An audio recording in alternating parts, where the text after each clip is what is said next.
युधामान्युश्च विक्रान्ता उत्तमौजाश्च वीर्यवान् सौभद्रो द्रौपदेयाश्च सर्व एवामहारथः.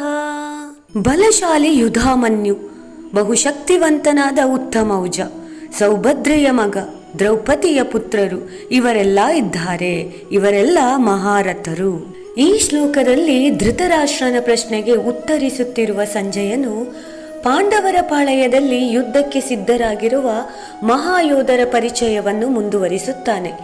ಇವನ ಹಿಂದಿನ ಶ್ಲೋಕಗಳಲ್ಲಿ ದೃಪದ ಪುತ್ರ, ದೃಷ್ಟದ್ಯುಮ್ನ, ಶಿಖಂಡಿ, ವಿರಾಟ, ಸತ್ಯಕಿ ಮುಂತಾದವರನ್ನು ಉಲ್ಲೇಖಿಸಿದ್ದಾನೆ. ಈಗ ಅವನು ಪಾಂಡವರ ಪಾಳಯದ ಉಳಿದ ಶೂರರನ್ನು ಉಲ್ಲೇಖಿಸುತ್ತಾನೆ. ಯುಧಾಮನ್ಯು ಪಾಂಚಾಲ ದೇಶದ ರಾಜಕುಮಾರ, ಅರ್ಜುನನ ಎಡಭಾಗದಲ್ಲಿದ್ದು ಅವನ ಅಂಗರಕ್ಷಣೆ ಮಾಡುವವನು. ಯುಧಾಮನ್ಯುವೆಂದರೆ ಯುದ್ಧದಲ್ಲಿ ಕೋಪವುಳ್ಳವನೆಂದರ್ಥ.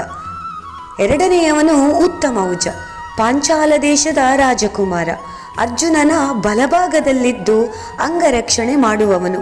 ಉತ್ತಮೌಜನೆಂದರೆ ಉತ್ತಮವಾದ ಓಜಸ್ಸುಳ್ಳವನೆಂದರ್ಥ. ಇವನು ಪರಮವೀರ. ಸೌಭದ್ರ ಮೂರನೆಯವನು ಎಂದರೆ ಅಭಿಮನ್ಯು, ಅರ್ಜುನನ ಪುತ್ರ ಹಾಗೂ ಶ್ರೀಕೃಷ್ಣನ ಸಹೋದರಿಯಾದ ಸುಭದ್ರೆಯ ಮಗ. ಅಭಿಮನ್ಯು ಯುದ್ಧ ಕೌಶಲ್ಯದಲ್ಲಿ ಅತ್ಯಂತ ಶ್ರೇಷ್ಠನಾಗಿದ್ದನು.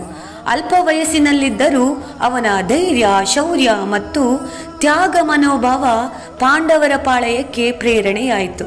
ಕುರುಕ್ಷೇತ್ರದ ಯುದ್ಧದಲ್ಲಿ ಚಕ್ರವ್ಯೂಹದೊಳಗೆ ಪ್ರವೇಶಿಸಿ 7 ಮಹಾರಥರನ್ನು ಎದುರಿಸಿದ ಅವನ ಸಾಹಸ ಇಂದಿಗೂ ಅಮರವಾಗಿದೆ. ದ್ರೌಪದಿಯ 5 ಮಕ್ಕಳು: ಧರ್ಮರಾಜನ ಮಗನಾದ ಪ್ರತಿವಿಂಧ್ಯ, ಭೀಮಸೇನನ ಮಗನಾದ ಸುತಸೋಮ, ಅರ್ಜುನನ ಮಗನಾದ ಶ್ರುತಿಕಿರೀಟಿ, ನಕುಲನ ಮಗನಾದ ಶತಾನೀಕ, ಸಹದೇವನ ಮಗನಾದ ಶ್ರುತಸೇನ. ಸಂಜಯನು ಈ ಶ್ಲೋಕದಲ್ಲಿ ಹೇಳುವ ಮುಖ್ಯ ಅರ್ಥವೇನೆಂದರೆ, ಪಾಂಡವರ ಪಾಳಯದಲ್ಲಿ ಇದ್ದವರು ಸಾಮಾನ್ಯ ಯೋಧರಲ್ಲ. ಮಹಾರಥಃ ಅಂದರೆ ಯುದ್ಧದಲ್ಲಿ ಸಾವಿರಾರು ಯೋಧರನ್ನು ಒಂದೇ ಸಮಯದಲ್ಲಿ ಎದುರಿಸಲು ಶಕ್ತರಾದ ಮಹಾನ್ ಯೋಧರು. ಅತಿರಥರು, ಮಹಾರಥರು, ಸಮರಥರು, ಅರ್ಧರಥರು ಎಂದು ರಥವೀರರನ್ನು 4 ಬಗೆಯಾಗಿ ವಿಭಾಗಿಸುತ್ತಾರೆ. ಇವರಲ್ಲಿ ಮಹಾರಥರು 11,000 ರಥವೀರರಿಗೆ ಮುಖ್ಯಸ್ಥರಾಗಿ ಕುದುರೆ, ಆನೆ, ಕಾಲಾಳುಗಳು ಇವರುಗಳ ಯಾವ ಸಹಾಯವೂ ಇಲ್ಲದೆ ಶತ್ರುಗಳೊಡನೆ ಹೋರಾಡಿ ಗೆಲ್ಲುವ ಸಾಮರ್ಥ್ಯ ಉಳ್ಳವರು.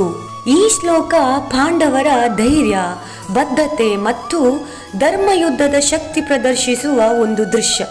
ಪಾಂಡವರ ಪಾಳಯದ ಪ್ರತಿಯೊಬ್ಬ ಯೋಧ ಧರ್ಮದ ಪರ, ಸತ್ಯದ ಪರ, ಶ್ರೀಕೃಷ್ಣನ ಆಶೀರ್ವಾದದ ಪರವಾಗಿದ್ದಾನೆ. ಹರೇ ಕೃಷ್ಣ.